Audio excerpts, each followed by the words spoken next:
வாங்க இன்றைக்கி இட்லி தோசை சாப்பாடு எல்லாத்துக்குமே இந்த துவையல் தொட்டு சாப்பிட்டா செம்மையாக இருக்குங்க. ஒரு கைப்பிடி துவரம்பருப்பு, 1½ டீஸ்பூன் கடலைப்பருப்பு, 1 டீஸ்பூன் உளுத்தம்பருப்பு, ஒரு கட்டி பூண்டு, பெருங்காய கட்டி கொஞ்சம், எல்லாத்தையும் நல்லா எண்ணெய் விடாத வறுத்துக்கணுங்க.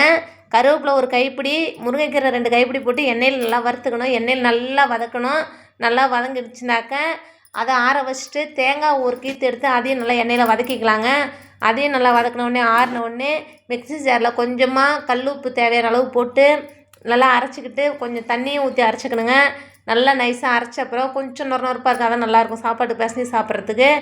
நெய்யை சூடாக்கி உருக்கி ஊற்றி சாப்பிட்டா உடம்புக்கு அவ்வளோ சத்துங்க, செம்மையாக இருக்குது. இது சாப்பாட்டுக்கும் சாப்பிட்டுக்கலாம், தோசை இட்லி எல்லாத்துக்குமே சாப்பிட்லாங்க.